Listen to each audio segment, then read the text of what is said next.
it's not just about eating this thing and then you're going to be fine, or eating the same thing all the time. You're eventually going to crack. The rubber band's going to snap. It's about doing things consistently, eating slower, eating protein, fat, and fiber. And when you do that, your body starts to self-regulate and tell you when you're really hungry and really full. Welcome back to the Move Room. My name is Catherine Reber, and I'm a doctor of physical therapy working out of Kinetic in Westchester, Pennsylvania. Today, we are going to be talking all nutrition with Joy Saudargas, who is a registered dietitian as well as a functional nutrition certified practitioner. Joy owns her own practice called The Joy of Nutrition, based out of Delaware County, which, by the way, Joy, best name I've come by so far. Thank you. It's so cute. Thank you. Especially because nutrition is one of those things that I think can be unjoyful for people. Absolutely. It's a very, can be an intimidating topic for a lot of people. I mean, myself, I've struggled over the years with finding the right balance for myself. So it's nice to find someone who can bring the light to nutrition. Absolutely. But whole-winded answer, great to see you. Thank you for so having much me. for coming on. This is great. Yes. So tell me a little bit about how you even got into nutrition, because I believe you were a teacher prior to this. Yes. So I went to Villanova. Undergrad. Yeah, go V's up. Went to Villanova for Spanish and elementary ed. I wanted to be a teacher, wanted to change the world, do all the things. And I got into teaching, taught kindergarten, loved it, left kindergarten. That's a whole nother long story just because of, financial reasons and public school. And I was in a private school and all these different things. Love that job though. Then I taught high school Spanish. And then one day it just hit me. I don't want to be a teacher anymore. I don't want to be stuck in a classroom. I mean, my husband's a teacher. He loves his job. It's amazing. But for me, I just could feel it in my bones. I needed something else, and I wanted my master's degree. And my father was still alive at the time, and he basically said, baby, go, shoot for the moon. And I'm like, okay, what am I going to do? I don't want a master's in education. Can I get an MBA for what? You know what I mean? Like all of these questions. And little by little, things just kind of hit me that I love talking about food. I love educating people. I love working with people, and I love talking a lot. So the nutrition thing kind of fell into place. And I called Immaculata. I met with some of the professors at the time there, and we just looked at everything and how it went. So at that point, I had switched from teaching and fell right into a nutrition degree. Unbelievable. Mm-hmm. So growing up, you said, you kind of mentioned a little bit, but you like talking about food and stuff like that. Were you someone that followed diets, experimented with just different types of foods, how you felt with those foods? How did the love for that occur? So I think it's interesting. I'm a little older than you, right? I'm almost 47. And I grew up in the Weight Watchers, low fat, low sugar, everything phase, right? Where every woman was on a diet. And if you weren't on a diet, really, what were you doing? So did I necessarily follow diets? No. However, I grew up in that age. So I feel like that kind of rings in my head. And a lot of my clients who are my age, we all say the same thing, that it was always low fat. It was always low fat, and don't eat too many calories, and don't eat too much protein, or you'll bulk up and you'll be too muscly, or whatever it was. It was always too much, So I feel like that kind of leads into how I counsel clients now, the realities of things, Mm-hmm. So my whole life, I love cooking. I was always in the kitchen with my mom baking or cooking or something. And then when I nannied, the woman I nannied for is a phenomenal cook. And I would work with her in the kitchen, and I learned so much from her. Totally. So, And I think you have such a unique perspective, especially being in the entrepreneurial space of having your own practice too. And again, putting a light behind all this. So tell me, what year did you start your own practice, and how did you even get to that point? Is that where you began in general? So I was a teacher, like I said. I left, went through grad school, nannied all through grad school, which was great. Internship, all of the things, which, for a dietitian is almost a year unpaid. And I was 30. So, it was real grown up, and I'm paying for grad school. So I basically worked 22 hours a day, and half of it for free. So anyway, I knew, my girlfriend was the one. She goes, listen, you need to get on your resume that you worked in a hospital. I know you want to shoot for the moon. I know you want to work for yourself, because I'm very much, I need flexibility. My brain works that way, where I can't have set and concrete schedules. I like a little flex. And she got me a job working in a hospital system. I covered all different spots in the hospital, from the ICU to the NICU to the burn unit to, the step down unit, all the different units. And it wasn't for me. I'll be brutally honest here. I don't like asking for time off. Yeah. I don't like hearing, well, if so-and-so takes off, then you can't have off. And that kind of just grates on me. So I knew I needed to do something on my own. Fast forward, I worked in the diabetes center. I worked in outpatient, and I loved doing what I was doing because the people were not healthier, but like they came to me with a problem that they had already been in the hospital for, so they would come to me with, they just had a stroke or they are new diabetics or whatever it was. And I could help them without tubes coming out of their body. They're fully dressed, they're not in a stressful hospital situation. And we had like an hour plus to sit and talk, so just like this, I could get to know them. I could find like the ins and outs of what really helps them to make them like work. What's reality for them. And then, a couple of things happened. I realized I could be doing this on my own and making all the money for myself that I was making for the hospital. Go girl. And it just hit me that I needed to do this. So in 2016, fall of 2016, the Joy of Nutrition was born. One of my husband's fraternity brothers created my logo. And I was just like, hold on, here we go. Like, buckle up, and then the following winter, I found out I was pregnant, and I said to my husband, we wanted one kid to start and then see what happens, which ended up being one kid, which is great. I was a little older when he was born, and it just turned into like, I've been saving all my money working for my own business part-time while I was still working full-time, which was great. And then I just said after this, like, I can't do full-time anymore. I want to have the flexibility of being with our son, and doing our thing and going from there. And I never looked back, and in the beginning, it was me going to people's houses, or we'd meet at Panera Bread or Starbucks or Dunkin' or whatever, and we would counsel. And then COVID happened. And that's when everything went all telehealth. And that was it. And that changed the Joy of Nutrition.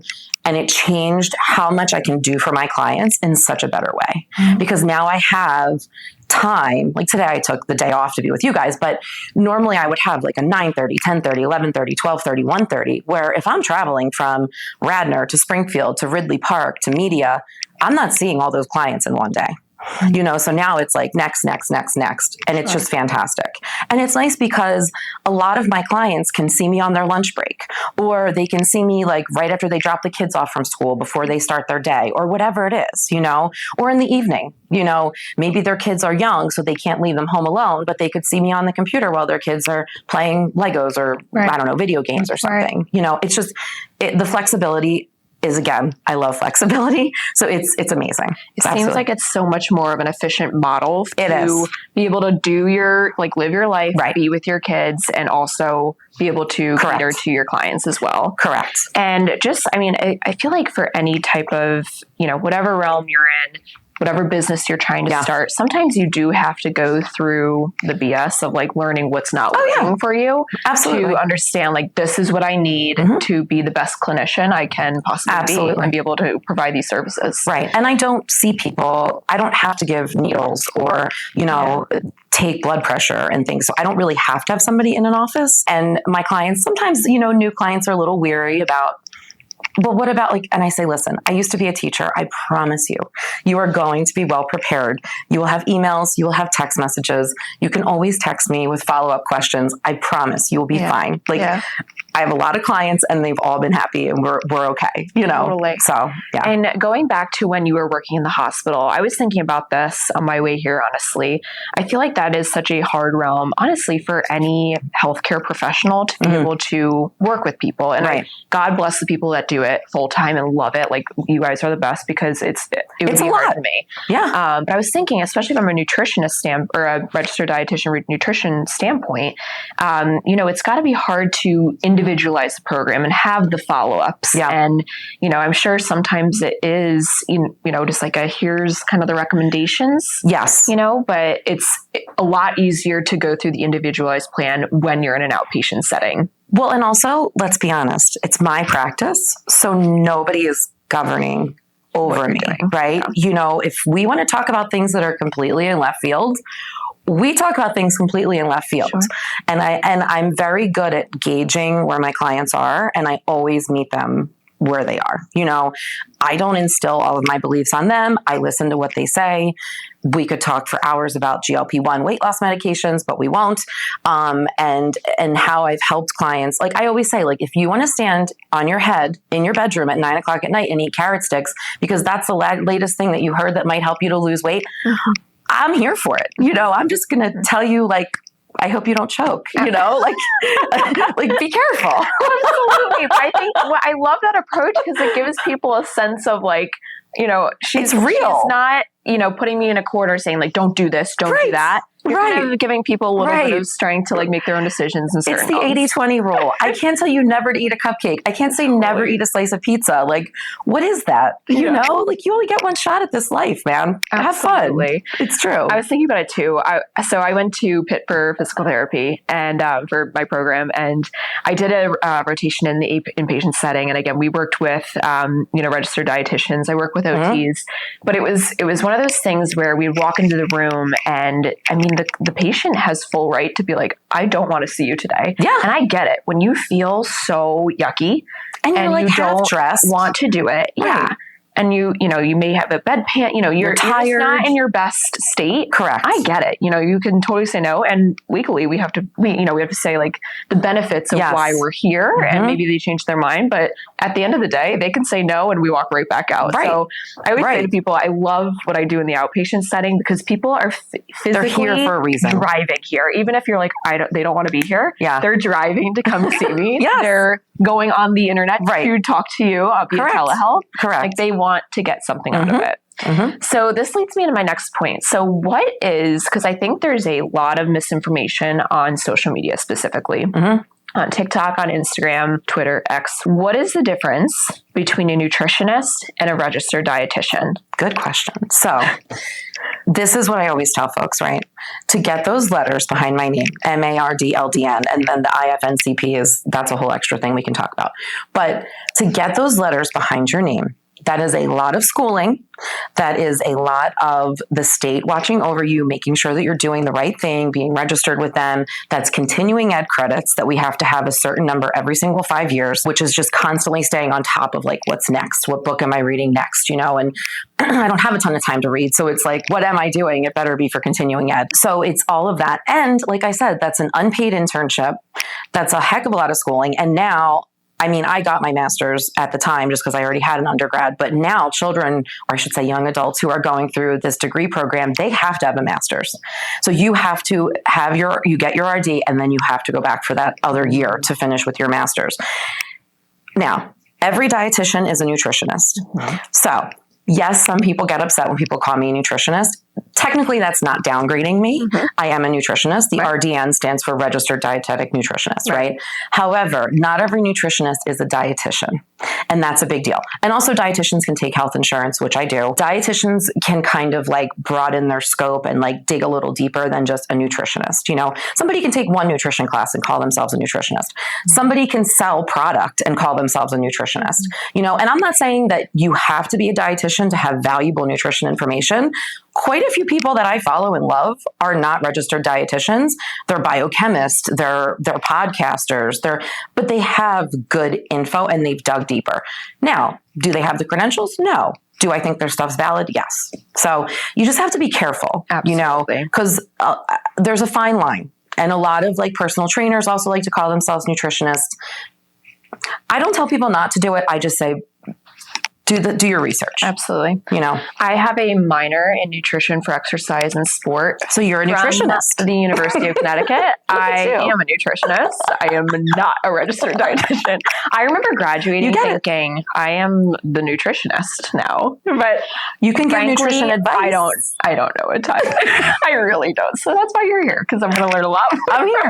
I'm here. So do you have to take certain like exams as well? Oh yeah, I forgot about that part. And there was a huge exam at the end of it to get that RD behind your name. Goodness. Yes. Oh yeah. That's a lot. Through the ring. Oh, a lot. So now can somebody who's just a nutritionist, can they still have their own practice? And you said they cannot bill through their insurance, though. They cannot bill through insurance. Okay. Some people are health coaches. That's a whole different story. And they're kind of like in the nutrition-ish realm. But honestly, they're doing like the very top layer. Okay. They're not digging deep, deep, deep. Okay. They can't make some of the recommendations that I can. Totally. Totally. They can do like the basic stuff, like protein's good for you and don't eat too many carbs, that kind of thing. So, and going back to the social media thing I was touching on a little bit, I just feel, I think right now on my social media, I'm in an algorithm. My phone's listening to me where I'm a new mom. I'm trying to get my body a little bit, back into shape, eating a little bit better. I'm done breastfeeding. And it's, so my whole social media is all these, mom influencers and a lot of people who are giving out nutrition advice that sometimes, I have again, I'm not by any means a nutritionist, but some things I'm reading that I'm like, I don't think that's correct, and you see it all the time. And I think part of what the issue is people are so good at editing things nowadays that it really looks professional. So I could see how many people can get bamboozled thinking 100%. like, I need to follow this or I need to do this. And there's also so many different like calorie trackers. And I saw this one the other day where you can just take a picture of your hamburger sitting in front of you and it will tell you exactly how many, calories and what the macros are. And which is like frightening to me. Which is crazy. And I'm like, is it accurate? Like, what's your take on all that stuff? It just goes to prove, in my eyes, that there is nothing 100% about nutrition. It's all like a range, right? I mean, you would have to do such scientific testing on that exact burger to say exactly how many calories are in it. Right. Sure. Could they give you a rough estimate? Sure. Absolutely. But that's what a lot of calorie counting is. It's rough estimates. Absolutely. And I do think a lot of those apps are valid. I just find that people like them for about a month and then they fall off the edge of the cliff and they're done. And then it's like, now what do I do? And I always tell people, just do it for 2 weeks, see where you fall. Yeah. Are you hitting your protein goals? Are your carbohydrates too high? Are you eating enough fat? Are you getting enough fiber? Don't even worry about the calories as much. I kind of feel like calories have sort of fallen out a little bit in popularity, which I'm kind of okay with, because honestly, if my clients are eating past their quote calorie goal, but they're eating nuts, avocado, olive oil, like whole fat dairy, like good, wholesome foods that are nourishing their bodies, I'm not concerned. Absolutely. And chances are they're probably still losing inches and pounds.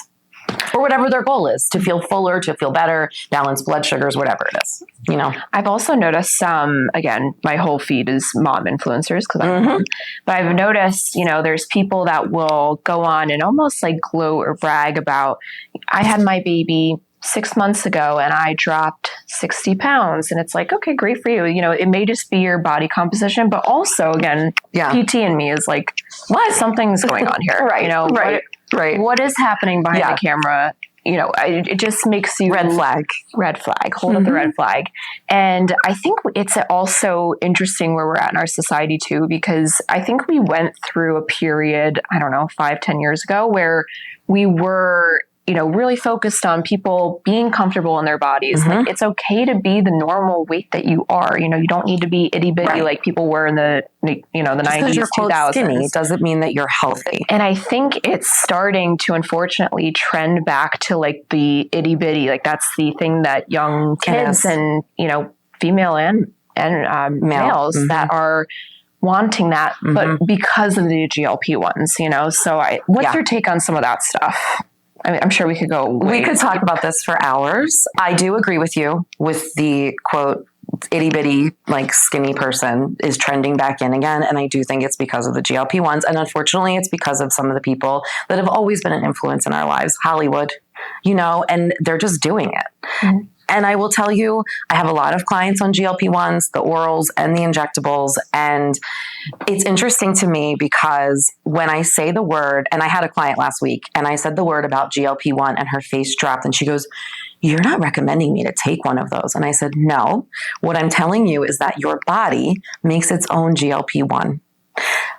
And the problem is that where I live in Delaware County, there are pizza shops. There are probably 10 pizza shops within 1.5 miles of my house. That's not including McDonald's, Wawa, all the places, right? So you are just driving down 420 or Chester Pike and you're like, maybe I need to get an icy and a pretzel. No, you don't. Keep driving. Go home. Eat something wholesome.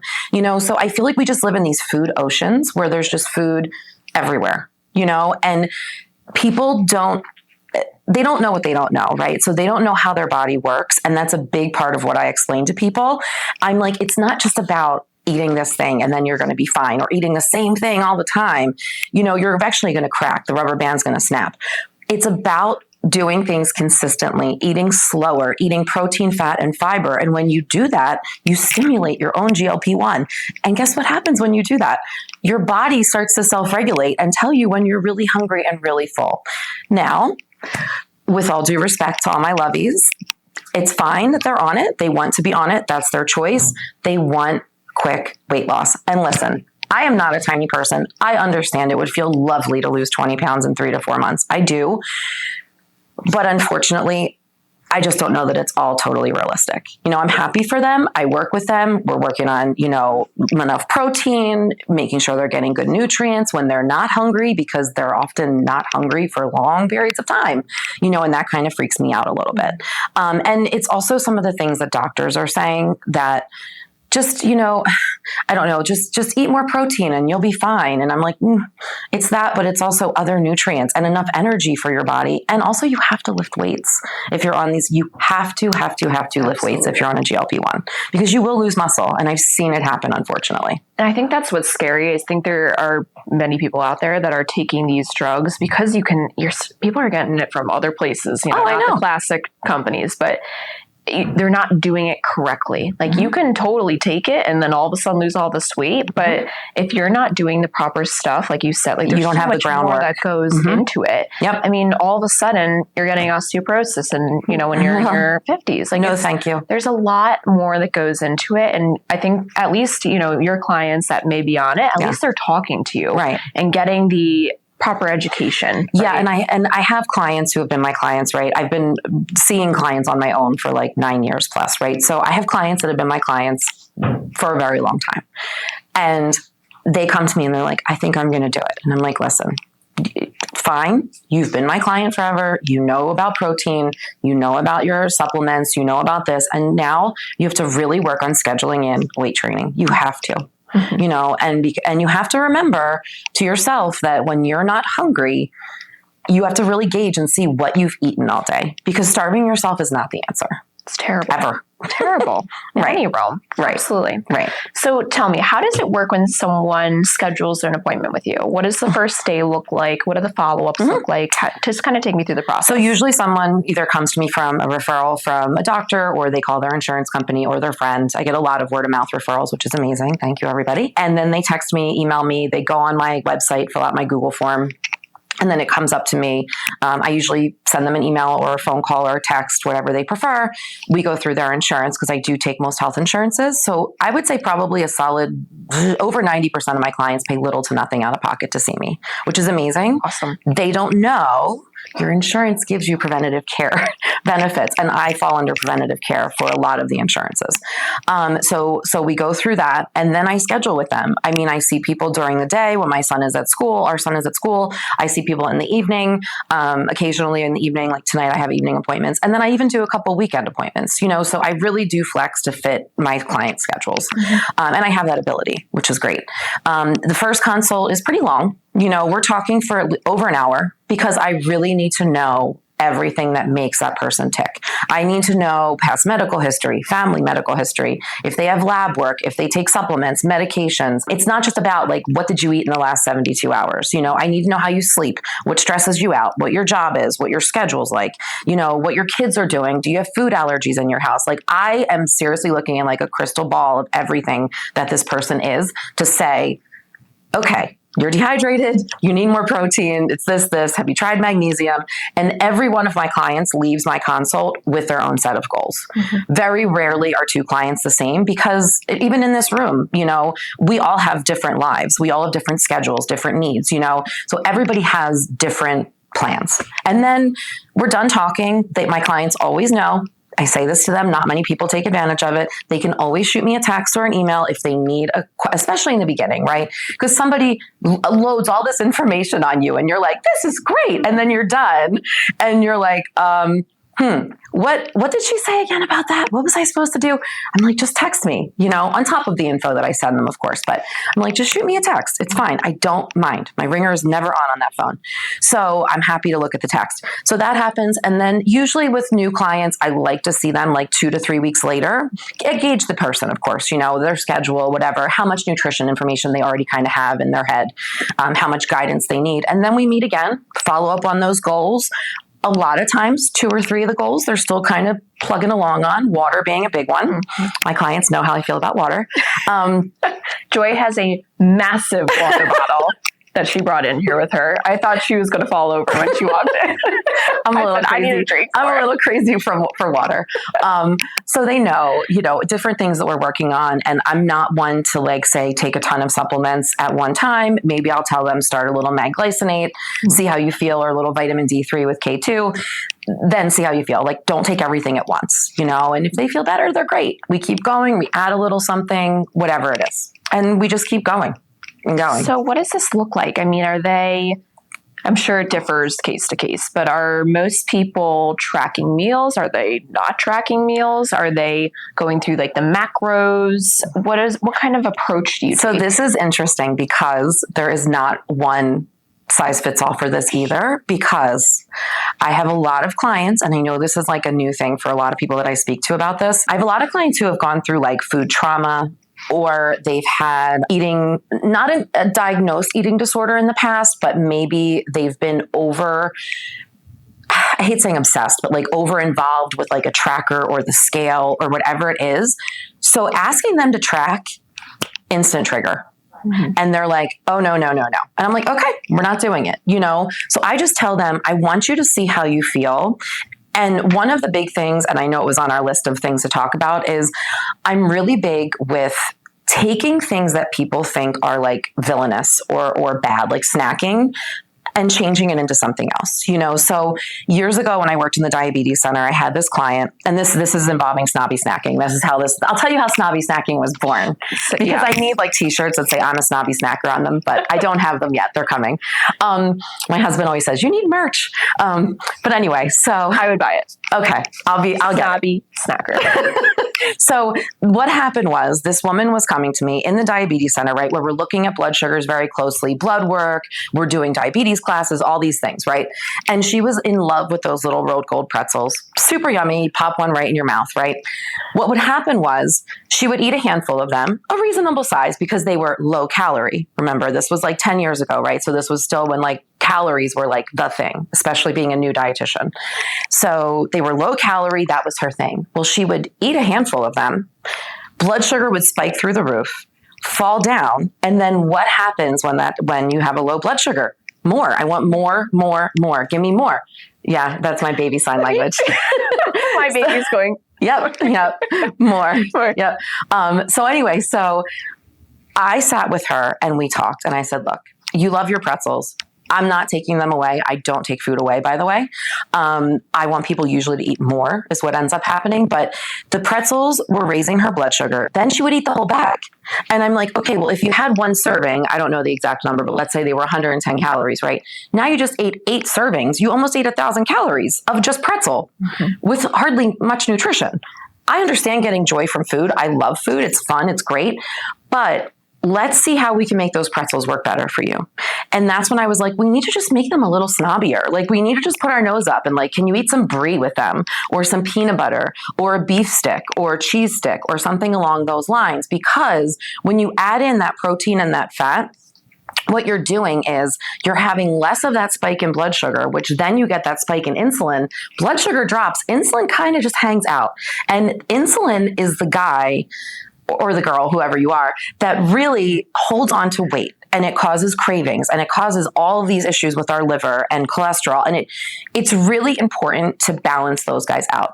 So she looked at me like a deer in headlights, because remember, this was low calorie time, right? So to eat a cheese stick, whoo, what are we doing here? That's immediately going to put my snack over 200 calories. I can't do that. And I said, just try it. Just try it for 2 weeks. I want you to eat a handful of nuts with the pretzels. I want you to eat a cheese stick. I want you to eat a leftover piece of chicken out of your fridge. Whatever kind of protein and fat you can get to combine with those carbs, because you're going to absorb the carbohydrate slower, which means you're more satisfied, you are more full, your blood sugars are better balanced, and your insulin is going to be more level, which makes you just a healthier human. And that's when snobby snacking was born. So now my clients know, like, I'm like, listen, the beautiful thing about snobby snacking is it can happen anywhere. It can happen at a vending machine. It can happen in a Wawa. It can happen wherever you want. Wawa and I are just, they're everywhere. And my son always goes, wow, I ate a hoagie at the Wawa. If you don't live in Pennsylvania and sorry, you visit, you got to hit the Wawa. Or Florida.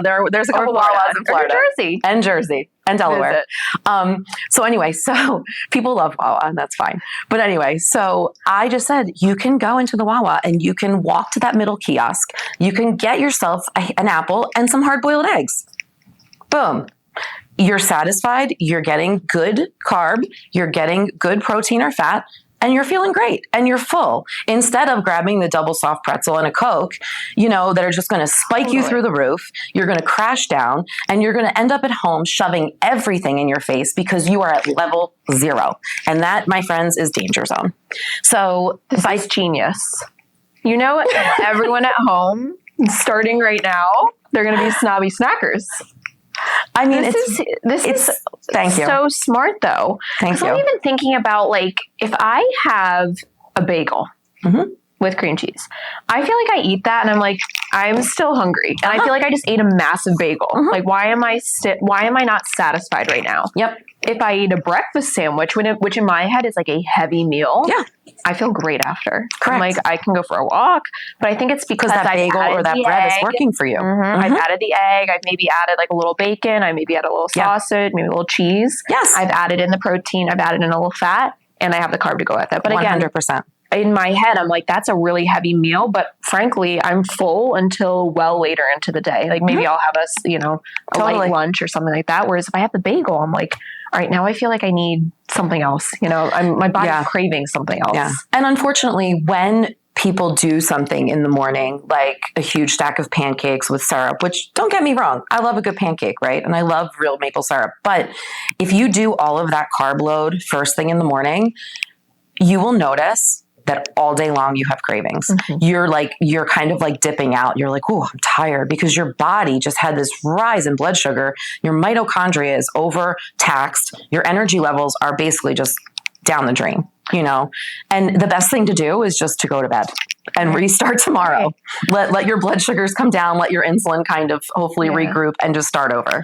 I think this is important for parents too with their kids 100%. Because I think a lot of kid food is very carb focused. And I think we're doing better about adding, making it a well-rounded plate per se. But I think, when we're out to restaurants and stuff like that, of course there's like pancakes and there's sometimes they just want the toast, the pasta, the butter noodles, and there's no other push to add something onto it. So I think it's a good lesson to learn for everybody, because maybe your kid won't be as sluggish later in the afternoon or lethargic when they go to their sports practice. And kids are notorious for, okay, well, mom said I should have a piece of fruit. So I have a piece of fruit. I have a banana, right? Fine. Bananas are not bad, by the way. I don't know who's saying this on the internet. Crazy people.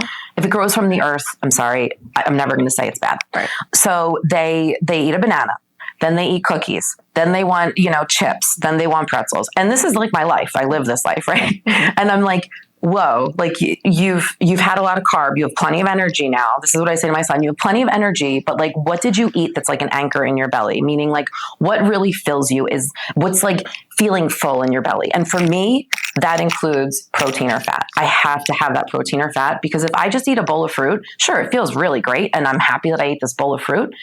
But 45 minutes later, I'm like, what's next? Like I'm starving right now. And I'm just dipping out. I'm tired. So I always tell my little guy, like in our house, part of snobby snacking, there are always pistachios, cheese, always.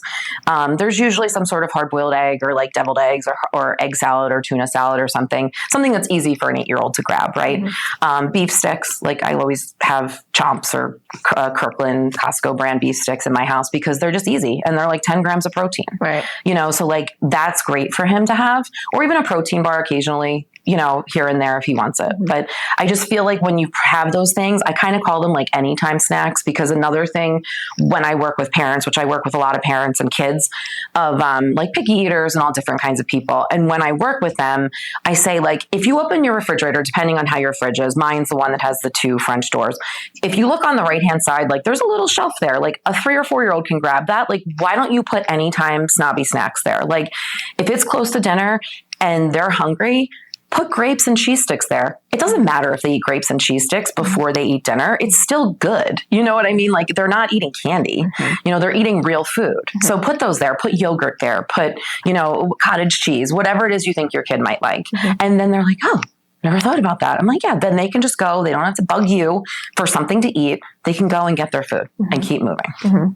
I think we live in a society too, specifically in the aspect of kids, where there are a lot of younger children that are in very high level sports for their age now. And they're involved in multi-sports, right? They're doing a sport every single season, maybe multiple sports at the same time. They're traveling from state to state. You know what I mean? My own sister, my nephew, is a very skilled hockey player, and he's only like 8, 9 years old, and they're traveling all over the place. But the point of why I'm saying this is I'll have parents ask me about this too at work, but when they're that high level of an athlete, they do, from a PT perspective, I'll say to them, maybe it is time to give them a little bit of strength training on the side. Because if you're just doing one sport all the time at a very high level, and if you're not giving your body the proper training, like whether it's done through the actual sport their practice or maybe on their own at home, I've seen kids, like especially like baseball players that have like, doing a lot of rotational movements over and over again, that get stress fractures in their back. Yeah. You're wondering what happened there. Yep. I myself used to do competitive cheerleading, and there were people on my team that had stress fractures in their back as well,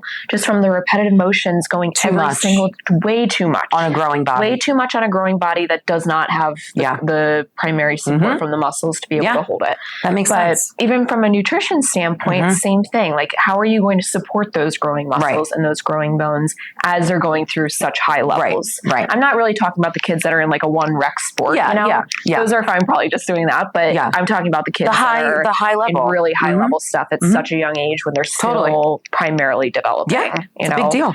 So do you get a lot of younger clients, kids? Most of my younger clients that I get are picky eaters. They're kids who notice that their body might not look the same as their friends, or they've been teased, or, body image kind of things. I don't get a lot of young athletes, but I'm happy. I mean, I do have clients who have young athlete children, and like they might ask me a couple of questions here and there. And I'm like, did you try this? Or, what are you packing for this tournament? Not just for the kids, but for my clients too, because like going to the snack bar, I mean, like a hot dog's okay sometimes, but like you can't be eating that 3 days in a row, and expect to feel good, let alone fill your goals, Do you have a different approach when it comes to treating younger kids? How does that go? It's interesting because being a teacher, I love working with kids and I love working with teens, because teens have the juiciest questions. And I just love it because they want the honest truth, and they don't want it coming from their mom or dad or somebody who knows them. They want this third party. Like they want me to be like, oh, I never thought about it that way. And I love that. Like they have the best questions. They're on social media. So they see all the things, and they want their mom to buy them all the things. And mom's like, you need to talk to a dietitian. And here you go. Or I have kids, who don't feel great in their body and they don't know where to start. And maybe mom and dad are like triathletes or marathon runners. And they're like, just start running. And they're like, I hate running. Like, I can't be my parents. And I'm like, all right, right. I try to like running, but I don't. Me too. I try to like it. I do it sometimes, but like for a minute. Me too. But anyway, like, what are you running from? Right, exactly. I mean, I'd rather walk for an hour and a half than run for 12 minutes, but that's another whole nother podcast. Anyway, so I feel like, working with them, and we set like small goals, like small doable things. And they usually see really good results. The picky eaters of the world, we try to think of new ideas. Parents are banging their heads against the wall. I'm like, listen, they'll eat these 3 things. Let's give them those 3 things separate. And then maybe one day they'll put everything on a bagel together and they'll eat the bagel. Like right now they're eating the cheese and the egg and the bacon and the bagel all separate. And guess what? One day Susie eats it all on the bagel and mom almost falls off her chair. And it just takes time, and there's a lot of anxiety with children around food, like especially my picky eaters. I feel so badly. I'm like, when mom and dad see you like trying a new food, are they like, is it good? Do you love it? How is it? The food? And they're like, yes, that's what they do to me. I'm like, okay. You're 13 years old. You spend time by yourself, sometimes at home, right? Yes. That's your time to eat a new food. That way, if you need to scream about it, cry about it, pout, whatever you need to do, you can do it without an audience, because you don't want an audience when you're trying something new like that. And it's already something that gives you this tremendous amount of anxiety, so it's just something, Interesting. Yeah. How do you work with, I'm sure you see a lot of people that have disordered eating habits. Mm-hmm. Do you feel like it's starting at a younger age, over the past how many years you've been doing this? Yes. The short answer is yes. I think the world is, we're body obsessed and food obsessed. Like we've already talked about this, right?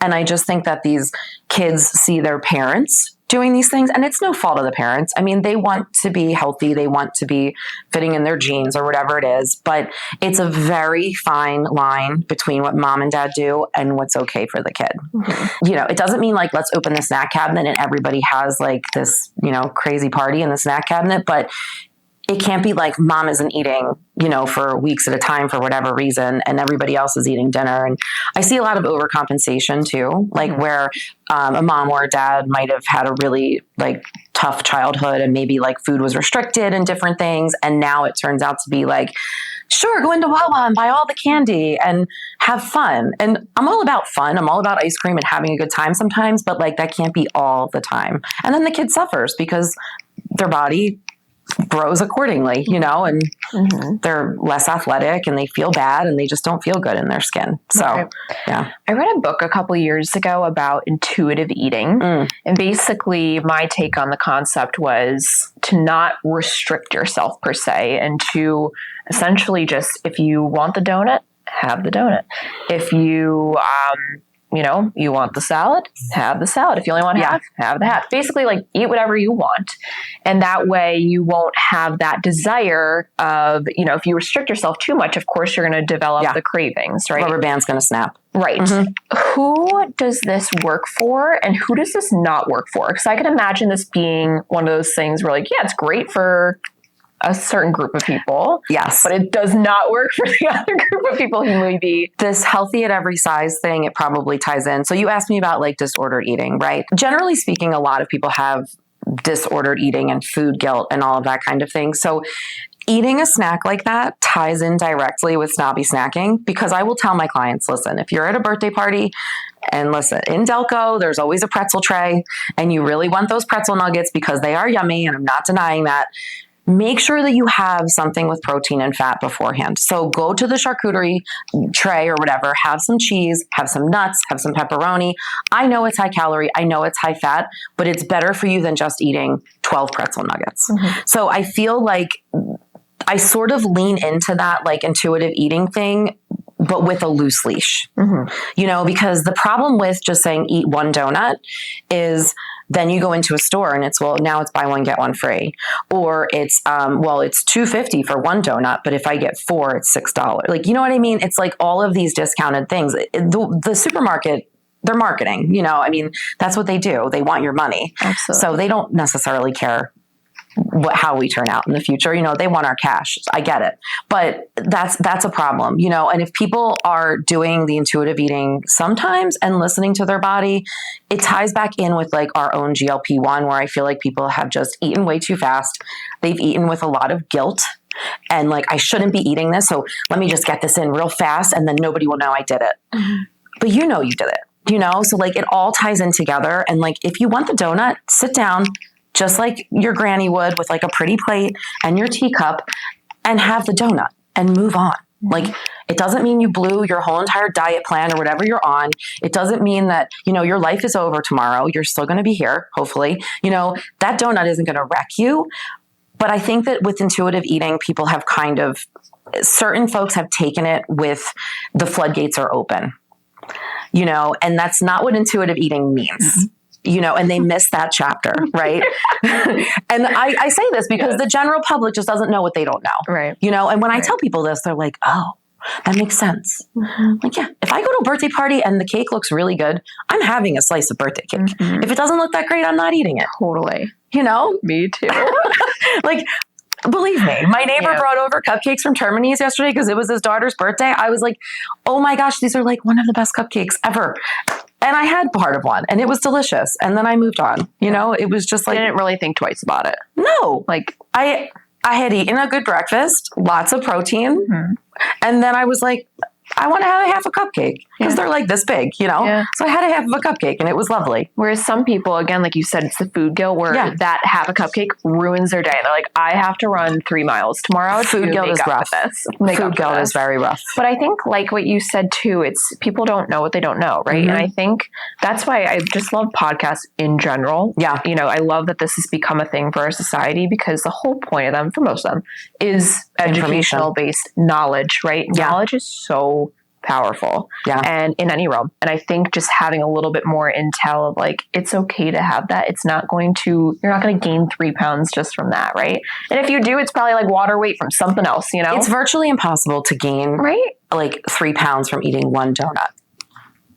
It's impossible. You can't do it. You just can't do it. That doesn't mean go eat 6. Yeah. That means have the donut and move on, Absolutely. especially if it's like the best cream donut you ever saw in your life, have it. But 80% of the time, I would hope that like you're making sure you're getting in enough protein and, watching the carbs and getting plenty of fiber and fat and things like that. So who are some of the other types of clients that you see? So we talked about kids. I mean, are you seeing people that are in their 80s, 90s too? My oldest client right now is 80. And what are they primarily coming in for? Is it more like a diabetic treatment or? She wanted me to look at her blood work.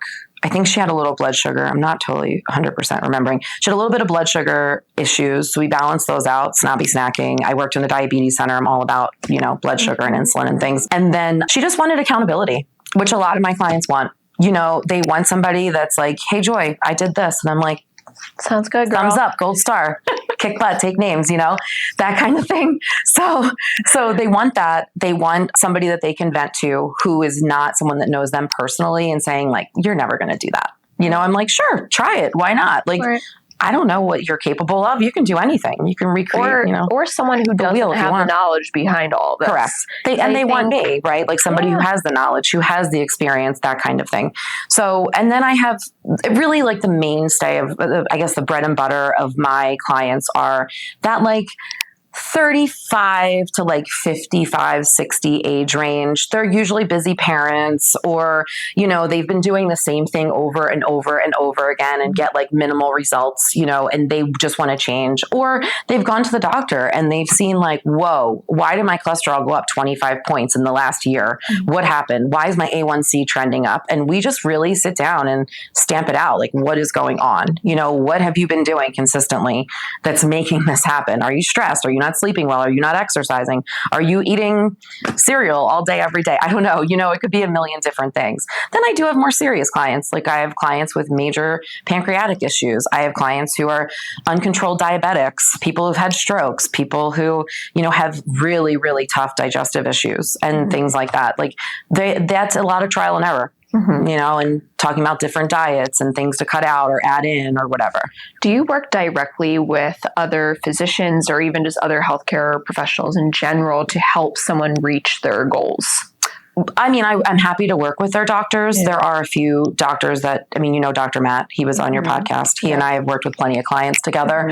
I usually have my clients report back to their doctor and I'm happy to, connect with their doctor, email them, send them my paperwork, whatever it is that they need, my notes, that kind of thing. But usually the clients do a pretty good job of connecting with their doctor and like relaying my information to them. When we had Dr. Christian on our podcast for this one, we were talking about how, I mean, just the health of your cells in general. Like there's so much that goes into it, nutrition being a really huge part. And I think that often gets missed. And I was telling him, and I'm going to tell you now, I see it in my practice too, where someone's progressing, they're getting better, but then we kind of hit that standstill where they're 90% there. They're 10%, they cannot get there for whatever reason. But I think I need to do a better job. And I think other clinicians can learn from this too, of asking those other questions. Like, how are you sleeping? What does your diet look like? Because I think if you are putting in a lot of inflammatory processed foods, it probably is putting your blood sugar through just the roof, right? And it's can affect how you're able to recover and how the muscles are able to recover as well. Or, it's, have you had a trauma? Have you gotten divorced? Has something bad happened to one of your loved ones? Has a pet died? Are you stressed at work? Did you get laid off? Like all of these things. Stress is a big thing for me with my clients because it's not just about stress eating. And I actually think this month is like Stress Awareness Month or something, which is kind of fun. Go April, right? Yeah. So I think for them, it's also about like, they don't realize how, because I think that stress is like just, oh, I'm stressed. And they just think of this like frazzly little person, right? And I'm like, that stress that your body is feeling affects every system in your body. Everything. It affects how you sleep. It affects how you eat. It affects how you time manage everything. It affects your energy. It's just a suck. Like it sucks all the energy out of you. And unless you can figure out ways to, work on this thing, like I always tell my clients, I'm like, just take a minute and like grieve and do your thing that you have to do. Like right now doesn't need to be perfect. Okay, fine. In another week or two, when you're feeling a little bit better, you're going to text me and you're going to say, hey, Joy, I'm coming out of my cocoon. I'm feeling better. I've grieved my dog or my kid moving away to college or whatever it is. It's 800 different things. And that's fine. And then you can get back to you. Like just taking a pause for a minute and you have to eat. So just eating what you can at that point, trying to keep like snobby snacking and balanced blood sugars in mind. But like when somebody dies, like what's the first thing that people do? They bring ham, they bring mac and cheese, they bring pizza, they bring ravioli and baked ziti and all these things to your house. And like, they're doing that because they love you and care about you. And like, you can't dump it all in the trash because that's wasteful, right? So it's like, stress is a big deal. Huge deal. I can absolutely understand that. And again, I think there's so many ways that can be addressed. So many different realms. And I think it helps to work with, whoever you can to get that under control. Totally. Long-term stress is not great for your health either. And we all know that from, wherever you get your news, you can see that, but it needs to be addressed sooner than later in order to just make sure that you're healthy and happy. Yeah. You mentioned that people will like text you and stuff like that. Oh yeah. Do you ever get just like FaceTimes from the grocery store? Like, hey Joy, what should I, it's usually a text. What should I buy here? It's usually a text. Is it really? Yeah. But will you get that? Like, oh, people absolutely. Call, like text this you or this. Store? Which one do you like better? Oh yeah. Oh yeah. Oh yeah. What's your favorite food? Oh, I'm going to tell you, people that know me know that it's a sandwich because I love diversity. Wawa? No, zero sandwiches from Wawa. No. I love the fact of a sandwich could be as basic as peanut butter on bread. It could be liverwurst and onions with mayo on rye bread. It could be hummus and vegetables. I love... Who's your sandwich guy? The creativity. Good with a certain place? Yes. For a hoagie? Where do you go? 100%. Little Hut in Ridley Park. Little Hut, not Pizza Hut. No, Little Hut.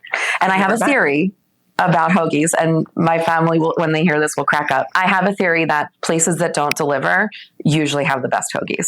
Mm-hmm. And this has kind of been the truth for a while, but then Little Hut moved locations from this like itty bitty little shoebox of a place when I was like a teenager across the street, and then they started delivering. And my husband and I tried it a couple of years ago, and it's still amazing. And one of my very good friends lives in Ambler, and every time he goes to the airport, he hopes that Little Hut is open so he can get a hoagie to go. So next time I go to the airport, I will be stopping at the Little Hut. Little Hut. It's good. That. It's worth it. You will not be upset. Noted. Okay, go get her some sandwiches. Yeah. I mean, it's a hoagie. You're going to be holding like a baby hoagie in your hand. Like it's big, but it's worth it. So I was in Italy a couple years ago for a wedding for a friend. And, it was the day before the wedding. We were all sitting out at the pool, and we started talking to one of the wedding guests. It was a husband and wife.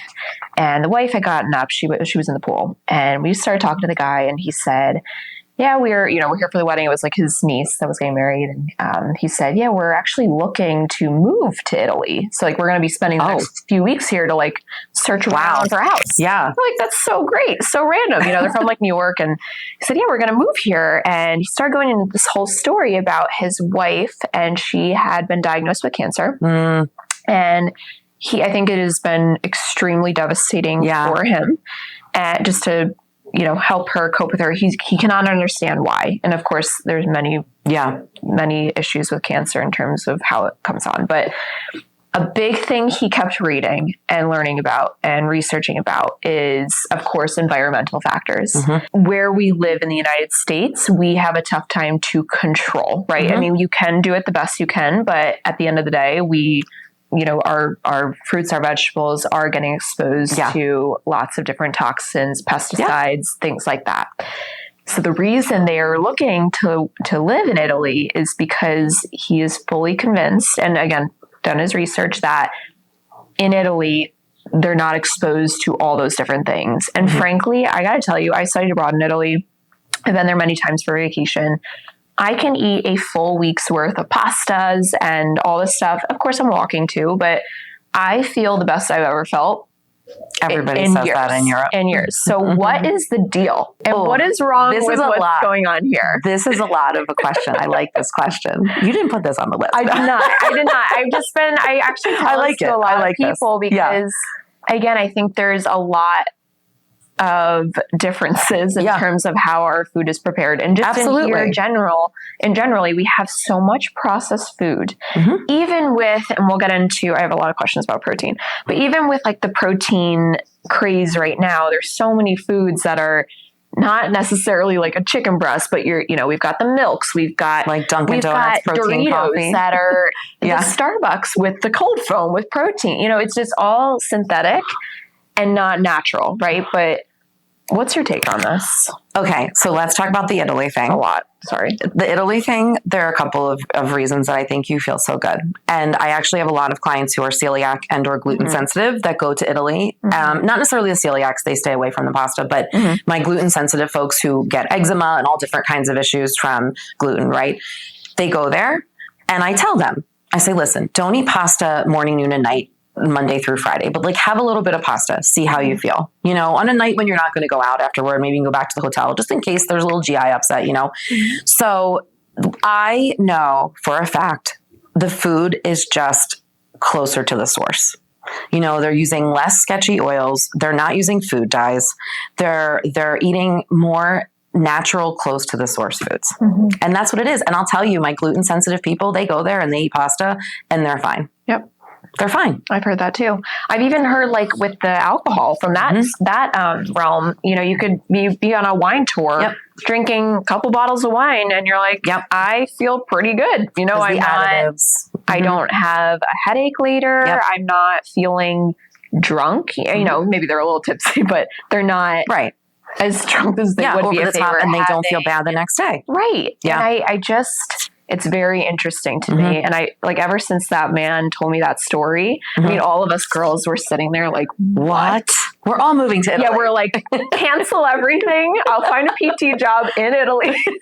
No, but call the moving truck. It was so moving for him, all the research that he had done, that it was enough that they were taking their lives and moving to Italy. Yeah. And I also think too, it's quantity. I mean, if you go to a chain Italian restaurant, I don't need to name names, but if you go to a chain Italian restaurant, it's all you can eat breadsticks. It's this giant mountain of pasta, right? We're like, listen, I love pasta as much as the next person, but in Italy, it's pasta. It's not pasta.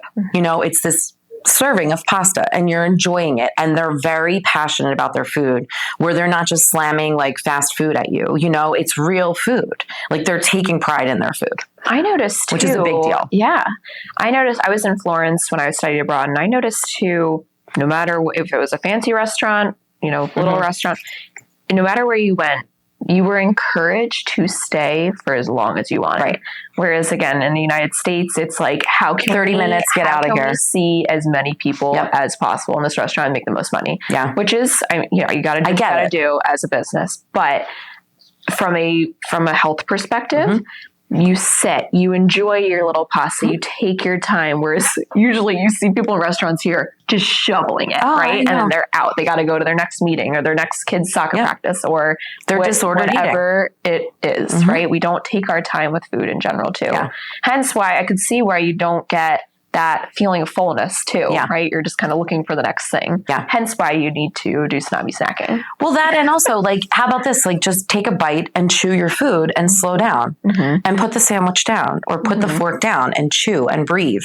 And when you do that, you're not only tasting the food, like, I mean, we've all eaten a lot of food, right? I've eaten a whole lot of different foods. I know what a lot of foods taste like. I'm not 2 years old.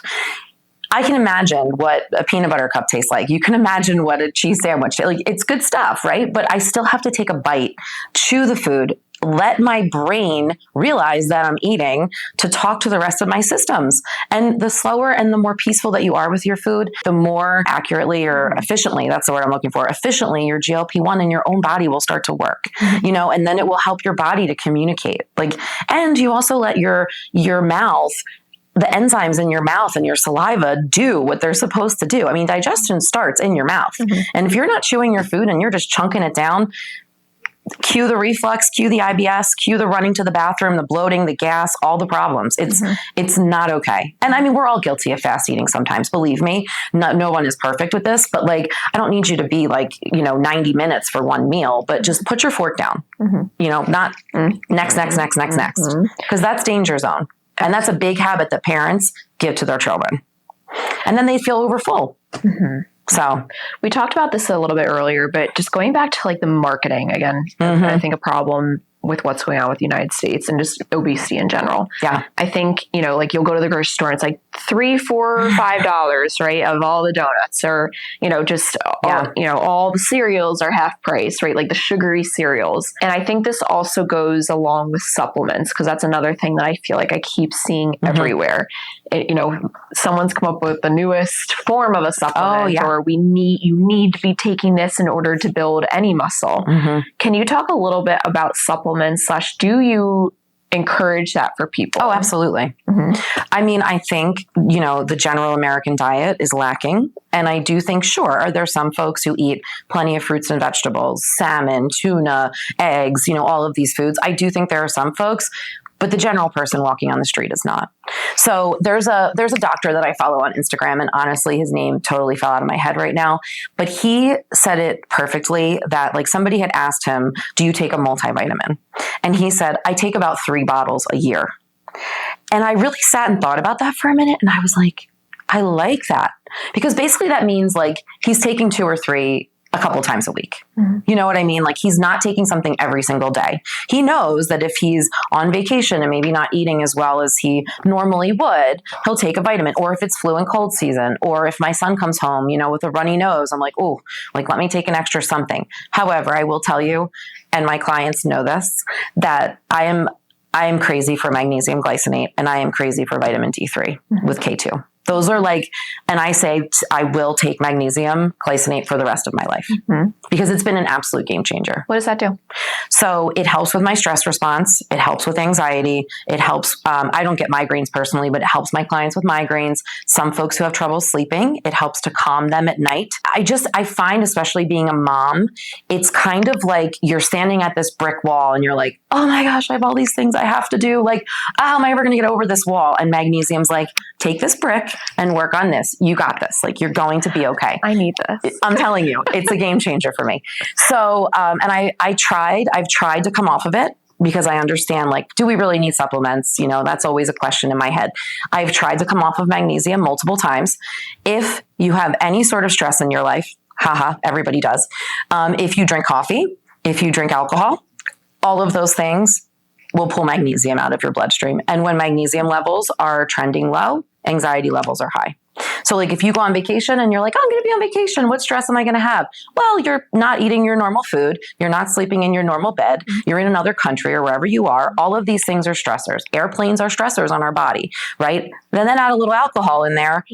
You're really pulling magnesium out. By the time I would come home from like an all-inclusive, I'm like, oh my gosh, like where's the magnesium? Why didn't I bring it with me? It's a game changer for me. I don't have trouble sleeping, but a lot of my clients, swear by it. Absolutely swear by it. So I'm a pelvic floor therapist too. Love and it. a big thing that we, I'm not, it's not my field to be giving nutrition advice. I can give basic stuff, when it comes to like bladder irritants and stuff like that. Right. But another big thing that we'll talk about, like you said, is if someone's on vacation, right? And if they, you said, they're getting all these stressors, they're backed up, they're constipated. One thing that we were educated to tell people about is a magnesium citrate. And just taking, bring a little thing of gummies, pop one right before you go to bed. It just helps to pull the fluid into the bowels, get the stool moving a little bit better to kind of get away from like that clumpy stool and cause the constipation. And I mean, let's be honest. I just talked about this yesterday. There are a lot of people that go on vacation and don't have a bowel movement the whole time they're there. And that's their body, it's, I mean, listen, if you've ever seen a dog do it, they like usually go like behind a bush or they're like looking around like, because it's a vulnerable state. I get it, but magnesium citrate, I recommend that a lot. Not for the general folks because it can cause some loose bowel, but people who don't go, absolutely. Yeah, absolutely. I love the vitamin D3 as well because that's another one that even my physician has told me to take it. You can't take enough, right? Yeah, and I've learned so. Last year, I think it was, I became a functional dietitian on top of just being a registered dietitian. It was a certification that I wanted on my own. And basically that lets me dig deeper into people's lives and like what makes them tick. I can actually get like people set up with like stool sampling and different things like that where they can test their bacterias and all different like next level kind of testing. It costs money, but I mean, if they really want it, it's helpful to know those kinds of things.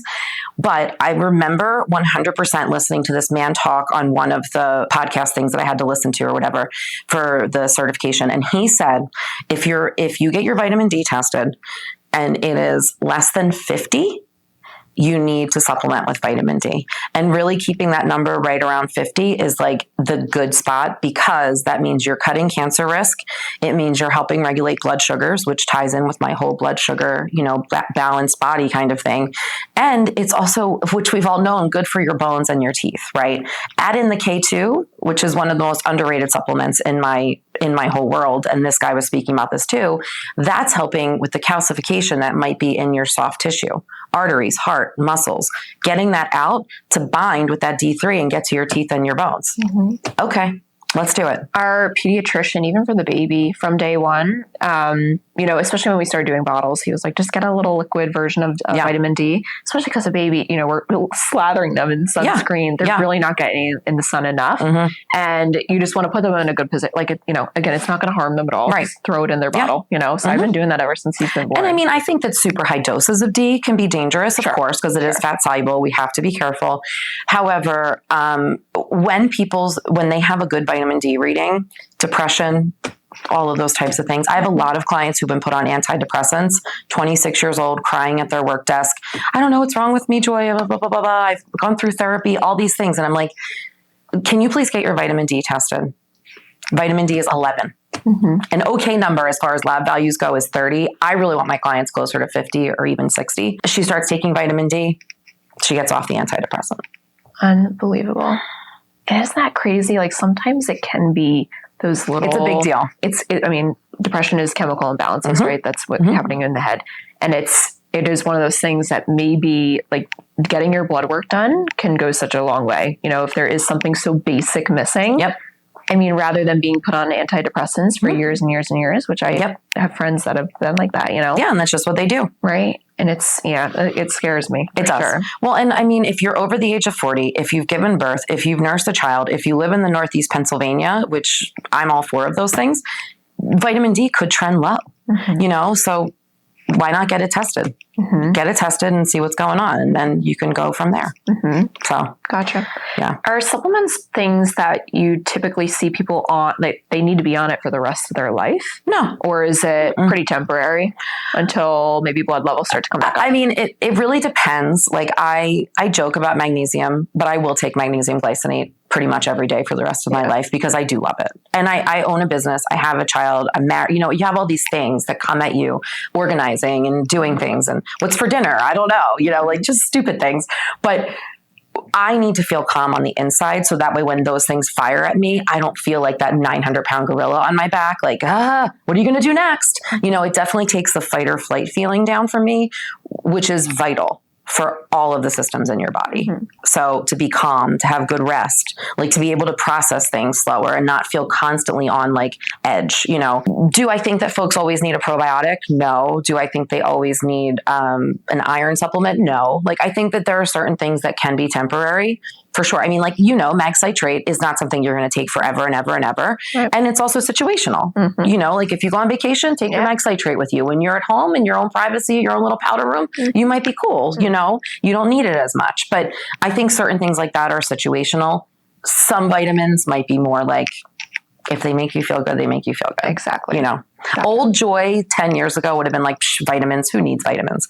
Now I'm like, I need vitamins. I agree. I totally agree. You know, and like we said, you know, when you're kind of dealing with the food issue we have in this country, where, you know, it's some of the nutrition is stripped out of the foods, and you just may not be getting what you need to. Yeah, I think that's where it becomes. Well, and we used to get magnesium from soil, you know, so our soil has been so over harvested that we used to get magnesium from, like, I mean, and things are so clean and sterile too. Like, people used to have a lot more dirt in their food. I know people don't want to hear this, but it's true. And we would eat some of that, you know, and that would give us some magnesium. And now we're just a little bit depleted, you know, and me, I don't know. I trust certain brands. I'm very picky about certain brands. I don't usually just tell somebody to go to a big box store and pick something up.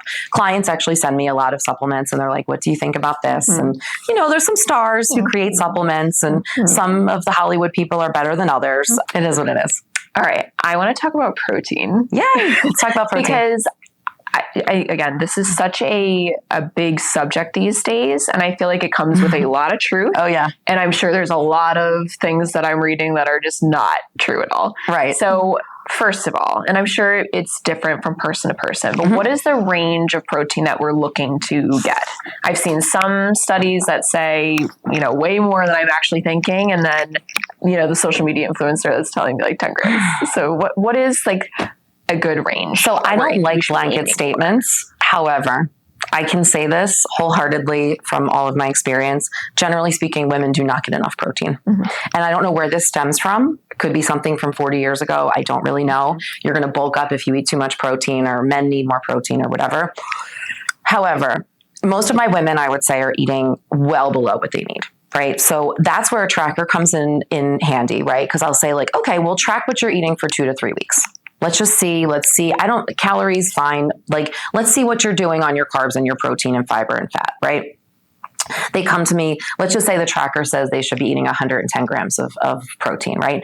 They come to me and they're eating 60. I'm like, okay, I'm not telling you to eat 110 tomorrow, but can we try to up that a little bit? So I know, you know, there's so much per kilogram, et cetera, that books and things say, but there's an article, and this actually was years ago that one of my clients sent me this article from Lifetime Fitness, and they had sent her this like in their newsletter. And I just loved the way this article was written. And I still cannot find this article to save my life in my email. It makes me crazy. But basically what it said was, if you want to weigh 150 pounds, man or woman, you should be shooting for approximately 150 grams of protein a day. And clients hear that and they're like, that's a lot. And I'm like, well, listen, I mean, if you think about a deck of cards, right? A deck of cards is about 4 ounces of protein cooked. And for an easy number, that's about 25 grams of protein.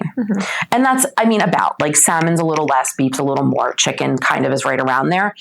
But if you're eating a chicken breast, that's a pretty big size chicken breast, you could be eating upwards of 50 grams of protein right there. You know, so don't split it with somebody. Eat the whole chicken breast. Like, it's little things. And I don't expect someone to like go from eating 62 grams of protein to 150 tomorrow. That's a big jump, you know. But when people start to eat more protein, they don't want to believe it. You know, I tell them to drink more water. I say, focus on protein, get good sleep, all these things. And when they do, they're like, I really do feel better. And like, I don't want the Cheez-Its, and I don't want the donuts, and I don't want the things. I'm like, that's because your body is getting better balanced and you're fuller longer. So, and that goes to when you were just saying about like, you know, if it's a bigger piece of chicken, don't split it. Yeah. I even think about myself. Like, there are times where I make it like halfway through a fairly large chicken breast and I'm literally full. Then stop. Which is, you know, but then I'm thinking to myself like, oh, maybe I'll just like continue eating the starches and the carbs on the side, you know, like not eat the chicken breast. But then it's like, maybe I should just, you know, keep eating the chicken breast and fill up on that a little bit more and get my protein in. Yep. So I always tell people, you know, for ladies in general, I would say like not, somebody who's like 5'3" and 115 pounds, but let's just say somebody who's like 5'8" and 170 or 180. I usually tell them like start with 100 grams of protein, see how that feels for you. Do you need to supplement something in, like, do you need a little bit of a protein shake, or do you need to make like, I don't know, higher protein snack choices? Like, where can we get that number to 100 and just see how you feel? And then it starts to fall in. Like it starts to fall into place for people and they start to feel better. Mm-hmm. And then they're like, oh, yeah, I do want just a half of slice of bread with, extra tuna salad or extra hard boiled egg sliced on it or whatever. I'm like, eat 2 or 3 eggs. It's okay. Eggs are not bad. They're great. Absolutely. Are you a fan of like the chocolate milks with protein in it, the chips that are high protein bars? Are you a fan of those? The short answer is yes, certain ones. Okay. Again, I think, and I just keep thinking about Dunkin' because I do like Dunkin' coffee sometimes. I have yet to try the Dunkin' protein milk, and I keep telling myself you should try it in the name of science. And I you should just try it in the name of science.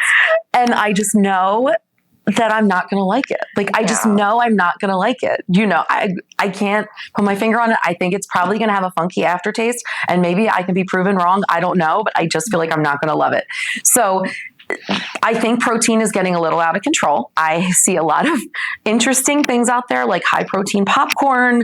I just tell clients, listen, if you look on the back and you understand the ingredients, there are products out there with added protein. You can do a lot with whey.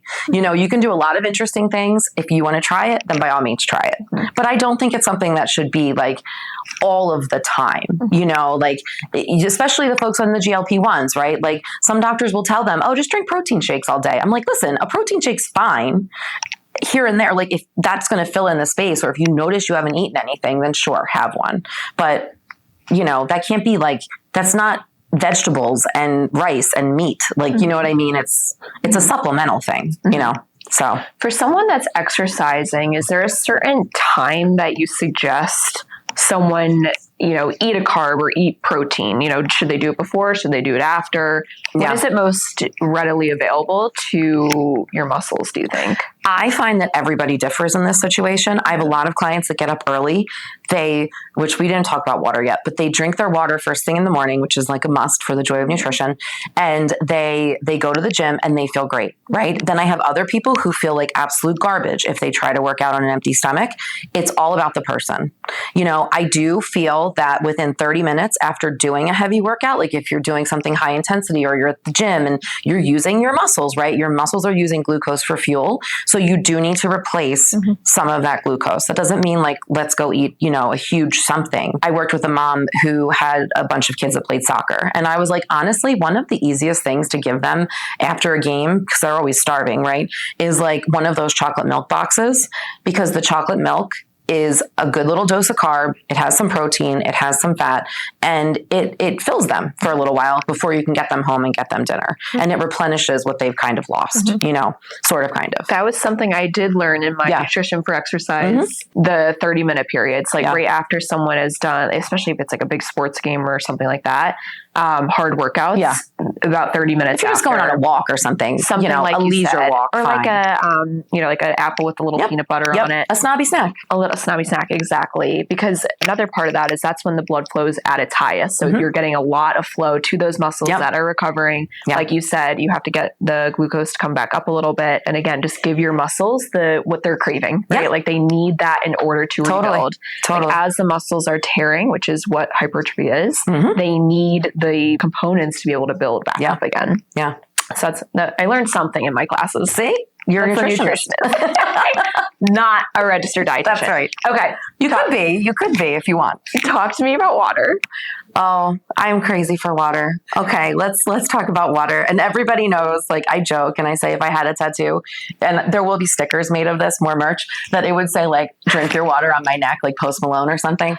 Like here. Yeah, drink your water. Yep, I'm crazy for water, right? And people never want to hear this, but when I listen to their whole spiel and what they're eating, and I don't do this and I don't drink caffeine and I stopped drinking soda and all these things. And I'm like, okay, what about water? Oh, I hate water. I'm like, oh, okay. We're going to become good friends.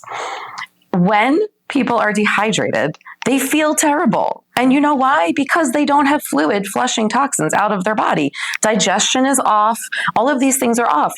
Signs of dehydration that I've seen in years of doing this are dry skin, okay, dry lips, dry tongue. People wake up in the middle of the night, like SpongeBob in Sandy's air dome, like I can't breathe.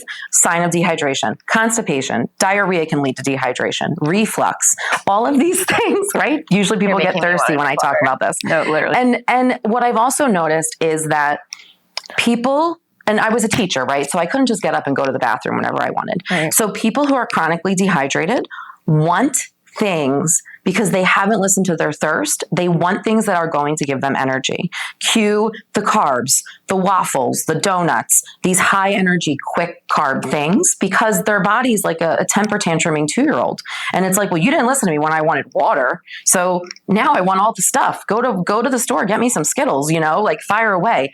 So when people hear this, I'm like, listen, I don't expect the average adult loses about 80 ounces of fluid a day.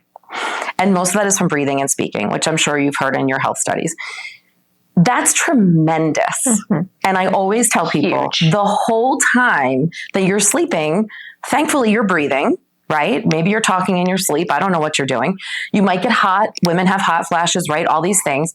So you're losing fluid. So when you wake up first thing in the morning, you have your mouth and things are dry. And one of the best things for digestion before anything else goes in your body, sure, get up, go to the bathroom, brush your teeth or whatever you want to do. But before you eat or drink anything else, I always say, let's try for 8 ounces, 1 cup, not 22, just 1 cup, 8 ounces of water and see how you feel. Some people fight me on it. I say, listen, just if you don't listen to anything else I say, just do that. And then tell me how you feel next time.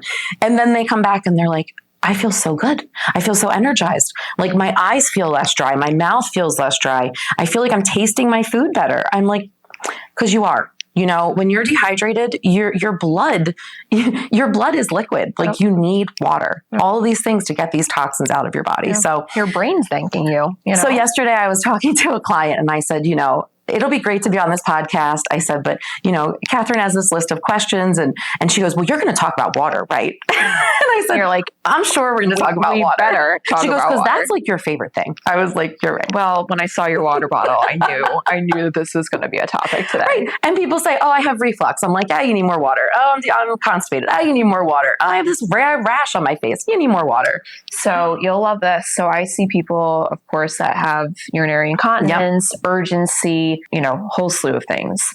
A big thing that I'll look at is if somebody has an issue where they have a lot of frequency, maybe they're going 10 to 12 times a day, which is a lot. Yeah. I'll ask them, what does your day look like? Just take me through a brief idea of how much coffee you drinking? Are you eating yogurts usually, cereals? Do you have sandwiches, salads, whatever? And the big thing is what does your water intake look like? And I think what surprises a lot of people is being dehydrated is a bladder irritant. So of course, if you are somebody that is going to the bathroom all the time or leaking, the first thing, if I didn't know what I know now, I would also think, let me just cut out my fluids because that is fluid. So let me cut out my fluids. But then all of a sudden you're like, I feel like I'm going even more than I was before. Like this is so crazy. I see it all the time, Joy. And I'll say to them, listen, okay, maybe the coffees and stuff like the classic diuretics. Yeah. Maybe we pull back on those just a little bit. Still enjoy have your 1 cup coffee. instead of 3. Exactly. Right. Or 7, which some people do. Or maybe let's cut out some of those iced teas later in the day, or those seltzer waters, the carbonated drinks that may be irritating the walls a little bit of the bladder. But water is a huge thing that when they add it back in, everyone is it's mind blowing. It's so pleasantly surprised that they're like, okay, my symptoms got a little bit better, even though now you're going 8 times a day instead of 12. And I'm never asking someone to drink 4 cups in the morning never all at once. Cause sometimes I'll get that well, Catherine, I chugged, 4 bottles. And definitely not at the end of the day. Where they'll say, oh, well, I only drank 24 ounces. I better drink another 60. I'm like, no, then just start over again tomorrow. Right. Just start again tomorrow. Have a little and start again tomorrow. Keep your water bottle with you. I always suggest people have bring it with you. It's the new thing. You know, that's why water bottles look so cute these days, to be able to bring it with you. Correct. But, you know, keep it with you, sip it throughout the day. You'll be so pleasantly surprised that not only from the pelvic floor perspective, how you're doing, but even everything else you just said. You're going to feel a little bit of that brain fog lift. You're going to feel like you can see better, right? Like you have better clarity. You're going to be moving better. Your joints feel a little bit better. Like it really goes such a long way. Yeah. And I tell people, you know, one of my friend's husbands, he says, oh, are we getting ready to have a snacksident? Like, meaning like all the snacks are out and everybody's just noshing. So I love these little phrases. Oh yeah. Follow me for more fun. Anyway, so I always say to people, like, before you have a snacksident, like, stop, drink, and think. Just like stop, drop, and roll. Like, I know your little guy is young, but when he goes to kindergarten and it's fire safety week, like, they'll be stop, dropping, and rolling, right? Yeah. So I always tell people, like, stop in your tracks before you reach for all of the things, right? The Cheetos, the Fritos, the Doritos, all the O's. Before you do that, like, have a drink of water and then just like look out the window at a bird. Like, take a few deep breaths, because chances are water is not food. I'm not saying that by any means. I'm not saying fill your body up. It's water. I love it, but it's not food, right? But take a minute and just pause, right? And let the water hydrate you, and then see if you're still really hungry, and then have a snobby snack, you know, instead of just like going out of control, snack-sidenting, you know, it's not good. So that's something I push. And your body is made of water. Right. And again, this goes back to like the cell, like your cells are made of water. Like, correct. Your being is made of water. So you get it. Put it into your body. It's so simple. You can get it anywhere. And I love those graphics where they show like an empty body figurine with like the water level. Yep. You know, it's like 80% fill, 90% fill. But think of it in that, it's obviously way more complicated than that, but think of it that way. Like if you're not drinking a ton of water, like, that water level, I mean, maybe not actually, but it's going to feel lower. You're going to feel like crap, you know, like you need to have it in. I'm going to get a tattoo as well. Let's go together. Should we go right after? Drink your water. I'm going to get a tramp stamp. Do it. Drink your water, please. Do it. Okay. Should we go into our little... What else are we going to talk about? We have so many fun things to talk about. We have so many. So I just want to start asking you a couple of these questions. Okay. And if it leads to other things, we can just keep rolling. What is a nutrition myth that you wish would die? Oh, geez. How many more hours do we have? Okay. Starving yourself is the only way to lose weight. Darn it. Sure. It's a way to lose weight fast. Start eating again, and there you go. Absolutely. And that goes into these, like the fad diets, right? Where, you know, you're all of a sudden cutting out all these calories. But I think a big thing of how we need to start looking at this, and something you, I feel like, have been talking about this whole time, is how can we add in, like, right, with the snobby snacking, like how can we add into what you're doing so that you're feeling fuller longer and you're satisfied, right, and you're happy. Like, I mean, listen, we are not like Lego people. You don't just like take 2 pounds off. I think that people have this really skewed vision of like how weight loss happens, and people will come to me and they're like, oh my gosh, I only lost 2 pounds in the last month. I'm like, that's fantastic. Like, your goal is to lose 20 pounds. You already lost a chunk of that, like, in a month, you know, like, and they're like, it's only 2 pounds. I go, the world just tells people, oh, lose 10 pounds in a week. That's not real life. My favorite thing I hear from folks is, okay, well, if I start resistance training, I'm going to get bulky and like look fat. And it's something that is seriously so wrong with our culture right now. But I think a lot of people do not understand that as you build muscle, your muscles use so much energy in your body that you literally can lose some extra like adipose tissue. Yes. Because it's pulling energy from there. Correct. Right? Like it's not. And you're strengthening your bones. It's exactly. Which like is really so important. Much. Think about you in, 50 years. Yeah. My husband's going to kill me for telling you this, but Sorry, husband. Almost every single day, he makes this, I call it a swamp drink. But he calls it his insurance policy. Okay. He makes a vat of smoothies that he loves. So, he loves it and he drinks it for breakfast. But so this man is working on this thing for a while. It is all the greens you could imagine. It's got mushroom powder. It's got creatine. Nice. It's got protein powder. It has kefir. I don't even know what kefir is. Fantastic. It's got kefir. It's got milk in there. It is huge. Like the Vitamix blender is filled to the brim. I don't even know how it blends because it is so filled. I love it. But he calls it his insurance policy because he's like, I just know that I am not getting this stuff in otherwise throughout the day, you know, because he's working long hours and it's just hard sometimes to like be able to go grab meals and snacks, you know, but he's like, he loves, it does not taste good. Trust me. I've tried it. It kind of tastes green, like the worst thing I've ever had. Oh no, I'm kidding. It's good. It's good. I love you. It's very green. It's good. It's very green, but I love his concept of like, let me just do this for myself. Later me is going to be thanking myself for doing that. You know, I love that. And I think you can apply that in so many different realms of like strength training, you know, putting the good stuff in now. Well, you see the people in this place, right? I mean, I always say like, I want to be 85 and I want to be like the grandmom who's like still doing loops at the park. Like, I don't want to be bent over in a chair, just withering away. Like, I don't need to be running marathons, but I want to be upright. You know, I want to be like feeling good. If not, let's call it a day. I often say this to my clients too. I think once you surpass like the 60-year-old range, after 60, it can look very different. Absolutely. Among people. I mean, you can have 70-year-olds, 80-year-olds that are walking 4 or 5 miles at the park and doing a little bit of resistance training, getting down onto the floor to play with their great grandkids, you know, going out and, you know, socializing with people. And then you can have the totally other realm. Somebody who's very fear avoidant. They don't want to do anything. They don't want to lift weights. Maybe a physician 30 years ago told them never to squat. That's my favorite. Don't squat. How do you get onto the toilet? How do you sit into a chair? You know? Yes. I think it can look so different. So if you can do it, you can right now, or even if you're 80 years old, drink your water, put the good stuff in your body. Your body's a temple. You know, treat it how it should be treated, you know? Yeah. Okay. Sure. All right. This is the big question. Oh, geez. The one I lost sleep over. Yeah, I'm teasing. What is something you wish people asked you about, but you never do? So this is funny, right? And I asked my husband and one of our friends about this. I'm like, and they thought about it too, because I give advice all day, right? So people do ask me a lot of questions and I'm an open book. I'll tell them whatever they want to know. But one thing I noticed that people in general don't ask is like, they see me in my position. I love what I do. I love my business. It's mine, right? But they never ask like, what's next? You know, and I was driving here today, right? It was a little bit of a drive. I was listening to some music, like kind of like, you know, focusing on driving, but kind of like thinking, right? Of course, focusing on driving. Yeah, focusing on driving. And people don't always ask me that, like, what's next? And this brain is always going. Like, there's got to be a plan. My husband and I are very driven people, and like, we like the next thing, right?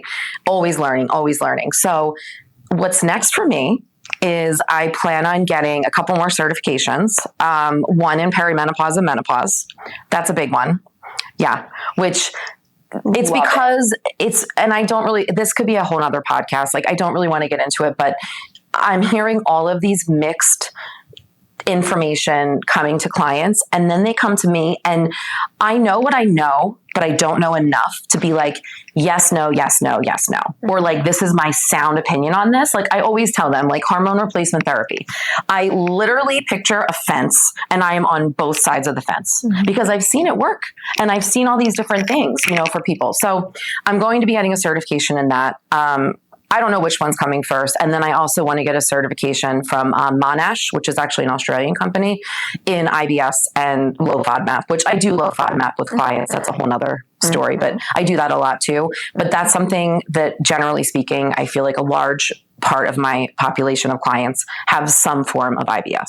So that's something else I just want to be certified in. I love that you're planning to get some more education in the perimenopause, menopause world. Because honestly, I'm trying to educate myself more on it as well.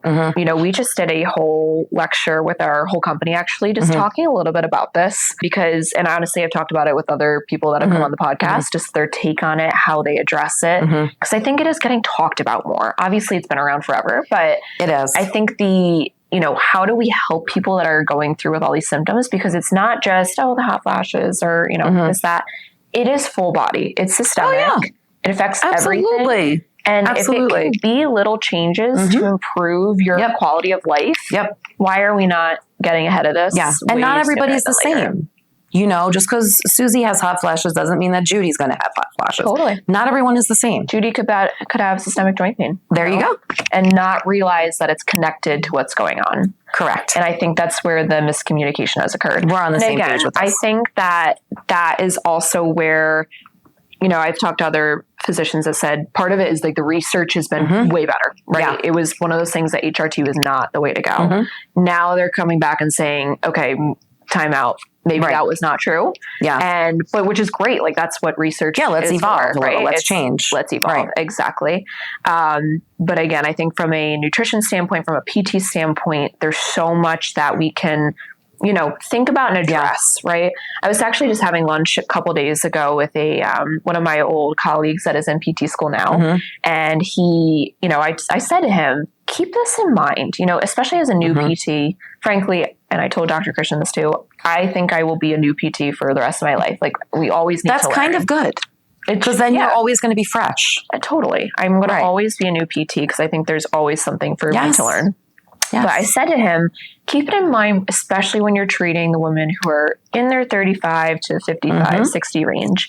You know, if they're coming in with insidious onset of pain, ask yourself, you know, I think a lot of times when women go to physicians, they kind of get pushed into like, it's just because, you know, you have tendonitis or you're just getting, you know, wear and tear, classic, which that's not always the case, right? You might actually have like an estrogen deficiency and there's estrogen receptors in some of your joints that if it's not getting there, you're in bad shape. That's probably why it's occurring, right? It's not because you're going crazy. It's not wear and tear, right? Right. And I think we just need to feel a little bit more empowered about what's going on with your body and not feel like you're going nuts. And like I always say to my clients, listen, only you know how you feel in your body. No one of us can tell you how you feel. So if you have pain and you're worried about the pain, figure it out, right? Like dig deeper, try to think of something like you're saying. Maybe it's an estrogen thing. Maybe who knows what, you know, I don't know how you feel in your body. You don't know how I feel. We can't. You're in yours and I'm in mine. So like you have to tell me how you feel and then we have to work from there, you know? So it's, and I think nobody is the same. Yeah. Right? And I think it's hard because you don't realize how young you can be when these symptoms start to pop up. Yeah. Like perimenopause can start pretty darn early, like mid 30s, which I'm getting close to there. And I'm like, I'm going to be starting to experience some of this stuff. And that can feel really terrifying, especially if you haven't had kids yet. Right. A lot of people are having kids later in life, which is fine. Totally cool. But that can be a little bit frightening when you're like, why am I experiencing these symptoms of menopause? And really like, you know, again, with the crashes in estrogen and testosterone and stuff, like it really can impact how you're feeling day to day. Or physicians will say, oh, you're only 35. You're not experiencing those things. And then clients come to me and they're like, am I, or am I not? Or what am I doing? I'm like, again, only you know how you feel. And that sucks to hear. Someone is telling you like, it's not that. But yet they, you know, they Google doctor themselves or whatever. And they see like, like ghost pain is a thing, like feeling sick to the stomach, feeling lethargic, being up all night, sweating, all these things could be perimenopause, could be something else. Who knows, you know? And you can have that at 34 years old. You know, it's okay. Absolutely. It's real life. So yeah. Okay. More questions. Tell me advice for someone that might be on the fence with working with a dietitian. So if I'm somebody that, you know, maybe I've had like food trauma, like you said, which I want to ask you a little bit more about like, what that means. But, you know, what would you say? I would say finding a dietitian is just like finding a good therapist, right? Like not everybody is the right fit for you. I know my teens that I work with, I always kind of use as an example in this case because mom or dad will call me and I'm like, listen, you can tell so-and-so that I'm not going to tell them like never go to Starbucks with your friends again, or like don't have pizza on a Friday night, you know, like finding the right person for you is, I mean, I have clients that have been with me for a very long time. They're very comfortable with me. We like send each other Christmas cards, you know, but like for other people, they don't always feel comfortable with the person that they've met with, or they come to me and they're like, ooh, my last person like told me I had to go vegan or whatever. It's kind of like finding a good therapist. Not everybody is exactly right for you, you know, but most insurances cover dietitians. So, you know, you can go to one, and, you know. Growing up, did you ever see a dietitian? No. Gotcha. No. I've never seen a therapist either, but I heard it's great. A physical therapist or no, an actual like me neither, but I have therapist. also heard it's fabulous. I mean, I think there have been times when I thought about there it. are multiple times where I'm like, why am I not in therapy? But sometimes it's with time. Right. I'm sure I could find somebody that's telehealth, just like what you do, that's readily available. Yes. Do you see people in other states? I do. So I am licensed in Florida, Delaware, PA, and then where I'm located, like in the tri-state area, I do have some clients in Jersey and things like that. So yeah. People in Florida right now are like, yes. Florida, hey. I have to get, Aetna, my clients that are in Florida right now have Aetna, so that's a nationwide program, so it's not a problem. But I have to look into a little deeper, like the Floridian insurances, and get credentialed with a few of them, because I will tell you, Florida, of all of the like licensures, they sent me the most beautiful email that I like saved, because it was like, "Good morning, sunshine. You're registered in Florida now." And I was like, wow, that's like really nice. They must really be happy in Florida. It's the vitamin D. Right, exactly. It's the vitamin D. We're like, other things are state, they're very state run, black and white. You're registered. Good job. See you later. That's so cute. Yeah. Oh, it was a riot. It was like, "Good morning, Joy. Happy like sunshine," whatever it was. I just like could hear this person reading me the email in my head. And someone is really chirpy. Like, yeah. It was hysterical. Tell me your most overrated supplement. You told me about the ones that you really enjoy. What do you think is being overconsumed? I think that magnesium is kind of one of them, but people don't understand like what each magnesium does. Right. So that's so many forms. That's one of them. I also kind of think sometimes, I mean, in general, I feel like all of them. Like I have clients that come to me and TikTok shop, and they're like, "Well, I bought all of these things," and I'm like, "Eek! Like, do you even know what all these things do? Because like this one has half of the same thing that this one has, and whatever." Packaging is pretty though. Yeah, I think that some people take a lot of B vitamins and they don't know why they take B vitamins. I think that they're useful in most cases, but I also think that they're spending a lot of money on things that they don't understand why. So I guess that's sort of my answer. I mean, I don't feel like any one. Sometimes fiber supplements, I don't know. Yeah. People, they make you really gassy. So I always tell people to proceed with caution. I just want to know this personally, because I just started taking this, but what do you think about creatine? Love it. In my coffee every morning. Oh my God. Great. All right, and I don't even take it for muscle reasons, which is very important. I actually take it for brain reasons. That's why I'm taking it too. Yeah. My father had dementia. It's a big thing for me. And I will tell you, I've come off my creatine for like 2 weeks and I don't even know why. I just kind of fell off of it. And I kid you not, call it placebo, call it whatever you want. I was getting like a little like, am I like brain fogged? Am I okay? Yeah. My mommy brain, not good. Even though like my son's sleeping way better, but it's still like the quality of sleep is not, he gets up so darn early. And there are just mornings where I'm like, oh my gosh, dragging. Like what is going on today in my life? Yeah. So I was like, let me just try it. It's only been like 3 days, but I'll let you how it goes. Oh, I love creatine. And your husband already has it in his swamp drink. Oh, yeah. His insurance policy. Well, Joy, I feel like we could talk for hours and hours. And honestly, we need a part 2, part 3 of this episode. Sure. But a big thing I want you to tell the folks is tell them where they can find you if somebody is looking for help from a registered dietitian. Just like you. So the easiest thing to do is go to my website, thejoyofnutrition.net. You can fill out the Google form. You can see my business phone number on there and text me or shoot me an email. That's great. Follow me on Instagram. I think it's the_joy_of_nutrition because someone else has the Joy of Nutrition. So we had to think outside the box. So perfect. Feel free. Yeah. This was so fun. Thank you for having me. So I had such a blast. We could stay here all day. I know. We're going to get our tattoos now. Yeah. Oh, geez. Watch out. Right here. Watch out. Thank you.